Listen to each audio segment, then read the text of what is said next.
Hey everyone, I have here the LEGO Icons Lord of the Rings Barad-dur set. It has 5,471 pieces. It's black, so it's hard to see against this background. I'm going to move it over to the main white studio so you can take a look at all the details. I bought this for its price of $460 US and built it live over on Twitch. This comes with 10 minifigures we'll look at up close later. The height is approximately 33 inches or just shy of 84 centimeters. The width of the base, meanwhile, is about 18 inches or around 46.5 centimeters. It is open around the back, so it's mostly flat here, but not entirely. There are some things that stick out just a little bit, but the base is about 11 inches deep or 28 centimeters roughly. However, if you only have 11 inches of depth to put it in, beware, because this sticks out and this sticks out of here as well. We will spend some quality time looking at interior details, but first let's focus on what you're mostly going to be seeing when this is on display.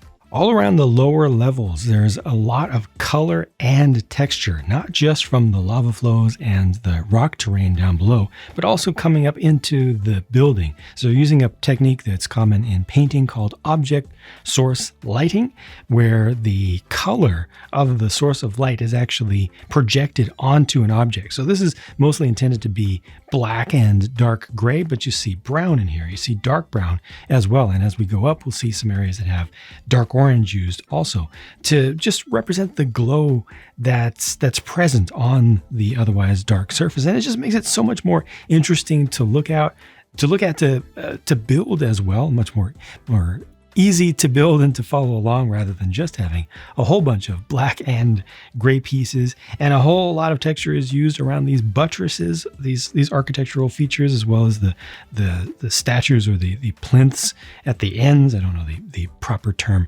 for that, but they're not too annoying. There's not too much repetition in there, but I feel like just a good amount of detail is used down here that makes it look interesting. It doesn't just look like, oh, it's the base. We want to move our eyes up. We want to focus more on the good stuff. This is actually good stuff down here, and that's very satisfying because you do spend so much time working down here. And then you start getting into some of the rock work that goes up and actually starts to spiral around the place. We'll follow that up, but first I do want to show the entrance here, which has a little bit of additional detail with the archway.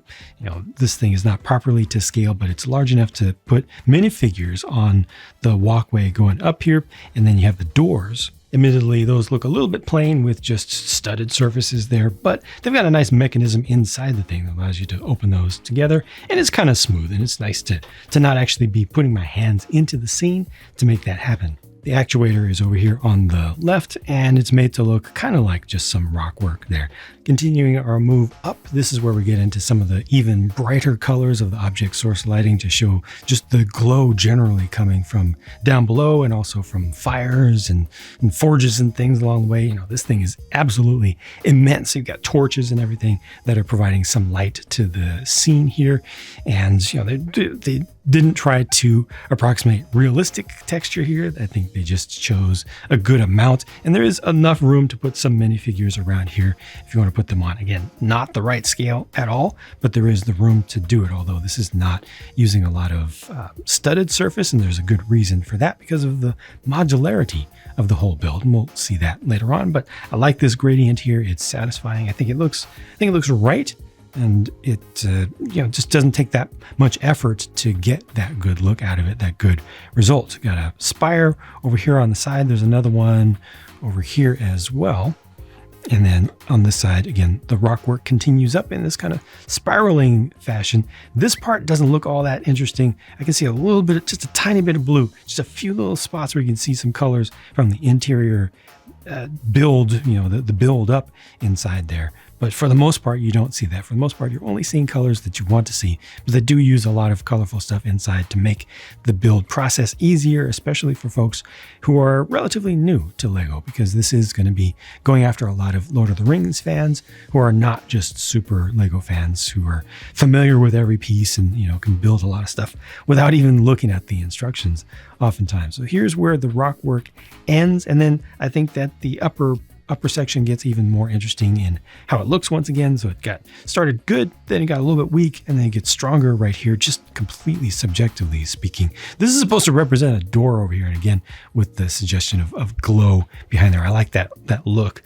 like there's life inside. They're just trying to get the general idea there. But I like these fin pieces that are used on the side. Sorry, it's a little bit of struggle to keep it focused with everything being black. But I like these fin pieces. I think were first used on an A-wing, was it, from Star Wars? But gets some interesting shaping there.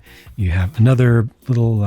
Just imagine that's where some high-ranking folks would come to stand, and they would be absolutely tiny, so small that you wouldn't even see them. But it is actually a large enough space to stand a minifigure there if you so choose. Some more similar details around the side here, showing light coming from inside the place. Some more spikes around, more suggestion of light coming from inside, and then finally we get up towards the top, and this is where things get even more interesting. It's a whole row of spikes. There are some recolors here as well, like the black spears and the sword elements here. You get to kind of splay these out to represent some of the strange rib texture that's towards the top here. It's really built into the structure that they came up with for the movie, but I think this does a decent job. Maybe it doesn't have quite as much depth and flowiness to it as you would like to see, but I think it's a reasonable amount. And then finally, you get to the eye and the spikes on the side, and once again, the object source lighting comes into play with the glow. So they've got the dark orange and also the orange here with these dual molded old pieces that were used a lot, many years ago. And the eye itself, I think, is built very, very well. When I first saw the initial kind of leaked pictures of this thing, I was worried there might be some print involved here or even a sticker, but no, it's 100% physically built up and doesn't rely too much on opaque pieces. Just looking at it from here, it looks really good. You do see the black line going through the back that supports it, so it's able to tilt up and down. There's no remote action for that. You have to put your hand on it, but it's still very satisfying. I like the use of the opaque cool yellow here in the middle to really get that brightness across to you. And these recolored Ninjago sword pieces give really good texture around the side, so you're not just seeing kind of a candy sort of look. It looks more like fire. It looks more like there's emission coming from this. And it is able to turn side to side a little bit. It's only a little bit, but it is effective. It's enough to make it seem like this is kind of alive. Here's what that looks like around the other side. So you just have these candlestick pieces there, and then a little rotation via a Technic piece that does have a little bit of blue, but you're never going to see that unless you're looking at it exactly like this right here. And that is a light brick. Yes, it's a red light brick, and you're able to angle it a little bit so you can adjust exactly where it hits, and maybe depending upon exactly how you set this up, you might want to angle it a little bit differently. Maybe it's like this. It's pretty much just set it to one area. I had some poses where I felt like I wanted to adjust it a bit to get the light to transmit well on the other side, but there's no way to hold it. They didn't give you a way to have it just kind of stick there for a minute, because they don't want the batteries to be left on and then end up leaking all over the place. It's a whole safety thing, but you can easily rig up something to make that stay. However, it doesn't do much. Yes, I'm in a very bright area right now, but I've tried it in a darker area, and it's a red light, and it just uses a few little button cells. It doesn't have a whole lot of strength behind it, so it doesn't do a whole lot, but it's nice that it's there. Well, shall we start looking at the interior? Maybe starting from the top, since we're here? Why not? This is a library, so lots of books and scrolls are represented via stickers. You got one right here on the little reading plinth, and then the ladder to access everything up against the wall is able to rotate around. You just move this here, which is nice and slick, but again, it's all stickers for the interior details there. It definitely adds some texture if you're looking from back here. There's very little room to put a minifigure in the space, though. I think this is mostly non-canonical / partial conjecture, what they've put for the entire interior. Relative to the movies, you don't see pretty much anything from the interior of the place. And I haven't read the books in about 35 years, so I don't remember if there was anything much describing it there. But the graphic design work on these stickers is nice. You just don't see it that much. And again, it's not much room to really interact with a minifigure in this space just because of how narrow it is. This is built in 2 layers. You've got that interior layer, as you can see, is gray for the edges and also gray for the outs, or for the inner curves there.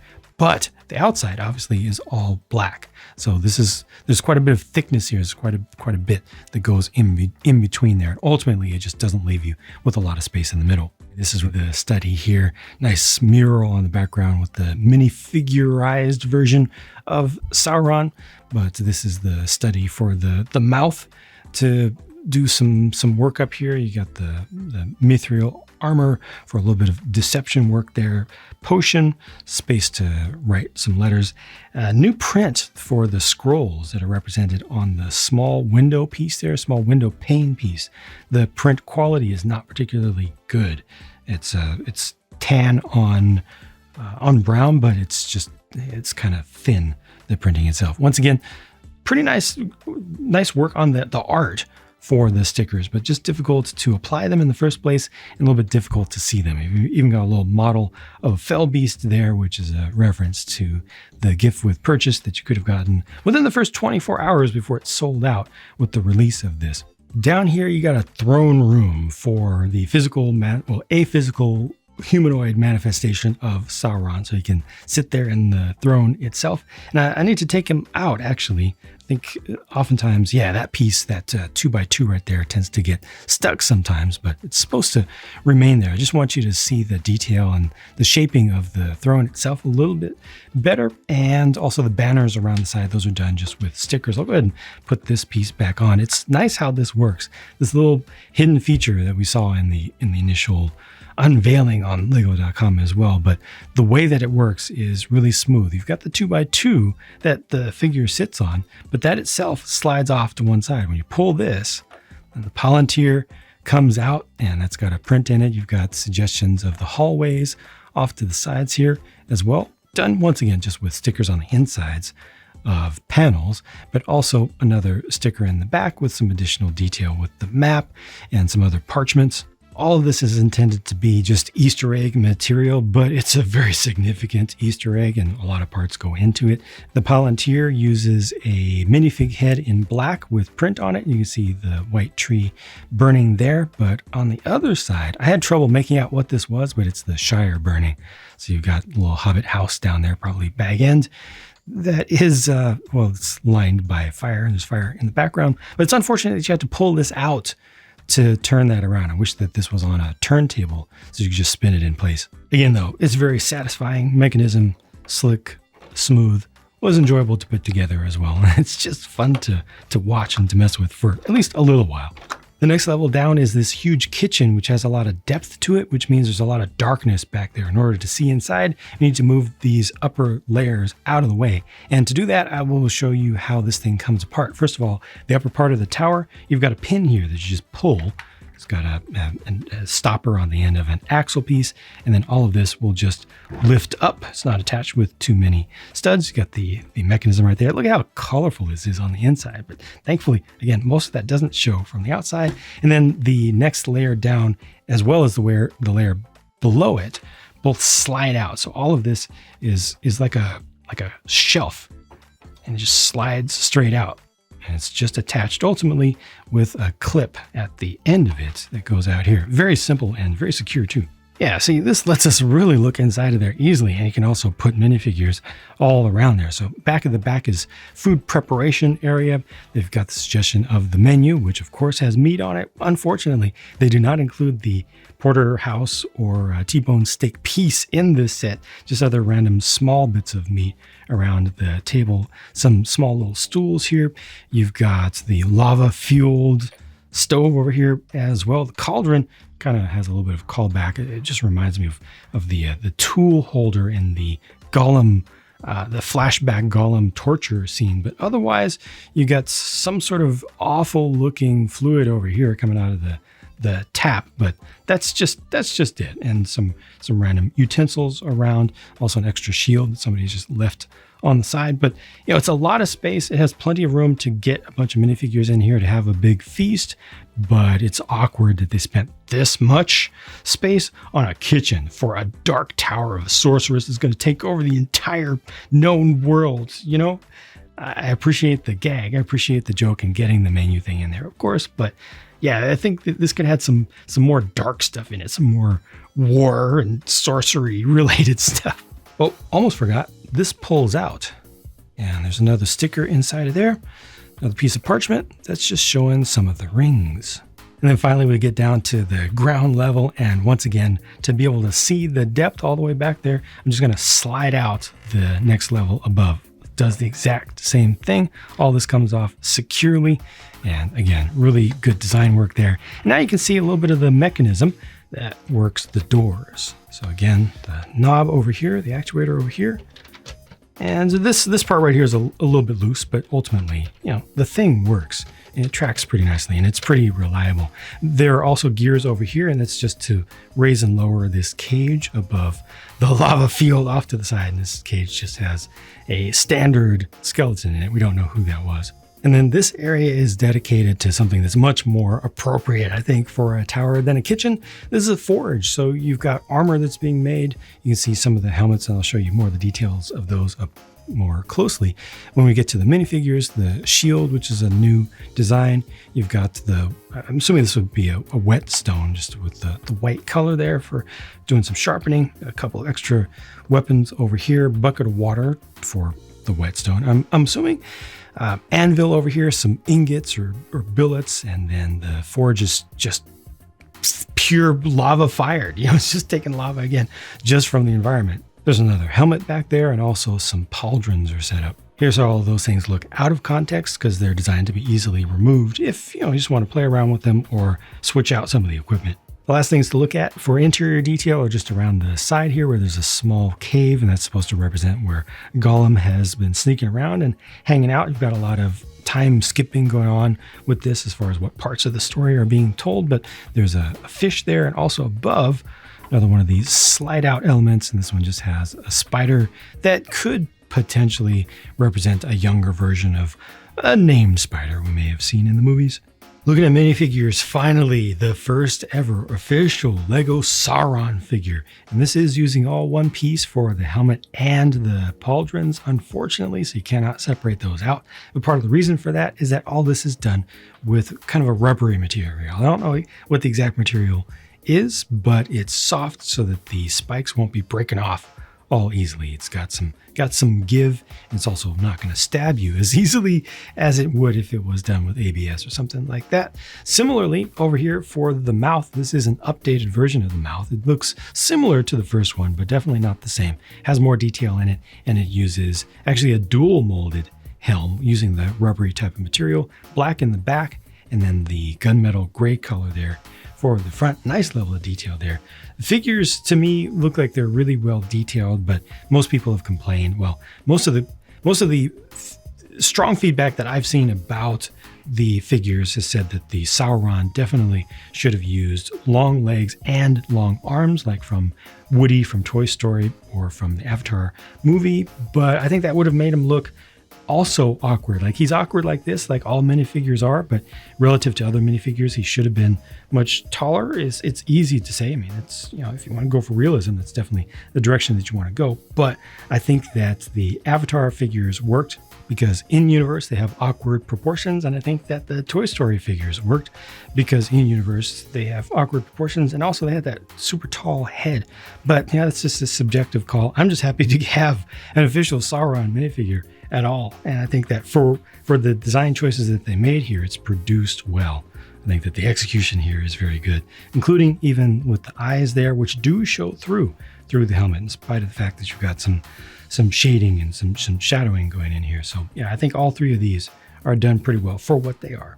Here are a couple orcs, and I'm not sure if this is supposed to be an orc or an Uruk-hai, because this looks more like an Uruk-hai as well, and they're depicted very, very similar to one another. I know where we're at, and I've only seen references to orcs, and I know that there are different subspecies of orcs, but I don't know. I thought that was maybe Uruk-hai. Anyway, bad guys, generic unnamed bad guys here. Speaking of, I think I forgot to mention Gothmog. Yes. Everybody who's a fan knows that already. Same headpiece used between these two here. There you can see the new shield, which has a new design and also a print on it. We've got a few of those in the set. This is the blacksmith, obviously, who's working on an Uruk-hai sword there. And they've got the exact same leg piece used between them. Same print, but different prints for the torsos. Same faces between them. And looking around the back underneath there, you do get this alternate face as well. and alternate face for this guy. And there's a better look at this guy who shares legs with this one as well, the print. And then you got Frodo and Sam, who unfortunately are not like Barad-dur editions of them. You know, the clothes aren't dirtied up. They're still all clean and everything before they even got to this space. And that's definitely a missed opportunity there. Perfectly fine figures, but they could have gone farther with that. Now, they did go a little bit farther, I will admit. So if you go underneath here, obviously you got the alternate face and those, which are just kind of straightforward, but they did include, to help with the infiltration, they did include these helmets. I just think that they're not enough. They are different though. They could have done those just as the same. They could have used more generic ones, but they specifically added these in for that purpose. And I think that's cool. I think that's very nice, but I personally would have preferred just versions of them that look like they're right there at the end, right at the final scene with the two of them and Gollum. Speaking of Gollum, here's the new version of him. And I think this is a pretty good Legoification of Gollum, a little bit smaller overall than the previous version. It's going to be a hard sell, though, to longtime Lord of the Rings fans, folks, especially folks who were fans and got some of the Lego stuff when they were relatively young from the original series and are now looking at this as adults. They're like, this isn't my childhood. This isn't my Lego Gollum. It's not. It's different. And I can completely understand how it's just really difficult to accept the change there. I think that if this had been what they did to begin with, nobody would have a problem, or relatively few people would have a problem with it. But different is difficult to accept. I think that for the design brief here, a good job was done. And the shaping of the back is kind of excellent, and I think the short arms work out pretty well. The posing, I think, is good. A little print for the loincloth there as well. I think, again, for what it is, I think it's done well. This little side build, though, I liked the idea of it until I went back and looked at the scene from the movie and saw just how different this is and how this really doesn't capture it kinda at all. Is this supposed to be here, or should this be moved forward? No, this isn't the correct spot. Like I don't know. It's supposed to be like the end of a bridge. Now it does have some rocks towards the end, but you don't even have room to have a fight against Gollum. I guess you can have him partially falling. I don't know. It's just it's okay, but doesn't do its job all that well. Again, the price of this was $460 US. It's 460 euros, 400 pounds UK, or 600 Canadian for 5,471 pieces. And for the amount of stuff that's here, it feels kind of normal to me. That price, the value, I think feels kind of normal for folks who only look at the price to part ratio. They should be absolutely raving at it. But it's almost $500 for this thing. That's a lot of money, and I don't think that this is cheap. I don't think that this is a fantastic deal just because the price to part ratio looks good on paper. But I do feel like after having built it, having carried the box, which is full, by the way. If you go to a Lego store, if you don't pick up the box, look at the box. It's full. It's all pieces inside of it. There's an inner box down below, and then it's stuffed full of loose bags up above that. By the way, the bags were plastic. I have an entire bin of plastic bags here. Folks have been making a huge deal about the supposed fact that all of these are coming in paper bags, but Lego's been sending out to their sponsored reviewers hand-picked paper bag containing sets for the greater part of the past 4 years since they announced that they're switching to paper bags. Now, they are switching to paper bags. It's taken a while, and it's fine that it's taken a while. But the reality is the overwhelming majority of stuff is still plastic, and the set that I got is plastic as well. I just don't like deception. It's a pet peeve of mine. It's okay to be honest about stuff not being as good as you want it to be or moving as fast as you want it to be. And doing eco stuff is not as easy as we think. But overall, the experience for the set was really, really good for me because having a background in product design, I can see and feel what went into this. I can understand this probably took the better part of 2 years to go through the design, at least 1 full year before moving on to the start of the production process. There's a lot that goes into not just designing something like this, because it's one thing to just open up Bricklink Studio and put some pieces together and be like, ha, look at me, I'm amazing, I've done this great sculpture. To make something that folks can just open up, look at a manual and assemble successfully, folks who are not super Lego fans, who don't know every technique, who are just fans of Lord of the Rings and think that Lego is cute, to be able to build something like this that's this substantial, that's strong, that can be picked up and safely moved around. I can angle it like that and it's not falling off. I can go through the whole process. I can put together the mechanism to open the doors and everything without having to have any knowledge of technical stuff with Lego. That's not easy, getting to that point. Not just designing it to look the way that it does, and it's valid to critique how it looks. I'll get to that in a second. But the process of building, of assembling it, is so straightforward for what it is, for how huge it is. Because ultimately, this is Lego bricks that we're talking about here. So I have to respect the effort that went into it. And the worst thing about it is definitely that the proportions are not accurate, right? Especially this section right here. The vertical section, it's just not towering enough. If you were looking for something that's scale accurate, this ain't it. This definitely ain't it. But then these aren't scale accurate at all either. The standard style of Lego that we love is not accurate, and this is intended to be a minifig compatible thing, not a not a sculpture, not a statue. So if they were going for architectural accuracy, this would be a failure. But they weren't. And I can accept that. For folks who can't accept that, I can also understand that. Because if you just want accuracy, well, you're obviously not getting it here.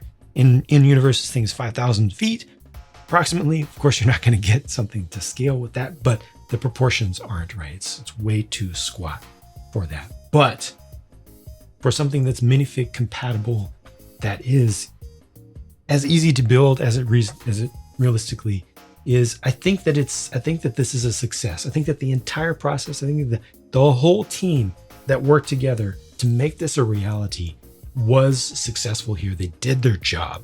And whether individuals amongst us consumers are happy with it and happy enough to spend, especially almost $500 US on the thing, that's completely separate. And again, if you're looking for accuracy, this ain't it. If you're looking for cheap, this ain't it. There are a lot of reasons to not get this.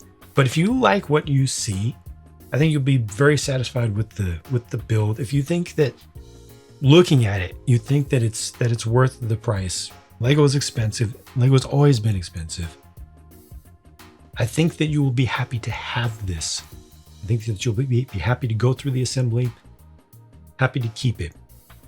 Should it have been fully closed up? No, absolutely not. It would have been at least $800 if it was fully closed up, and no bigger, no more accurate. The minifigures, I think they're fine. I don't think they're great. Definitely could have done better with the Hobbitses here. Yeah, I gave you pretty much everything I had to say about these along the way in the details. I'm just really happy to finally have a Sauron. Yeah, we were so ready for that figure when the Dimensions expansion came out. And then they just never gave us that figure. So many people were like, give us that figure. You've already designed it. Just make the molds and do it.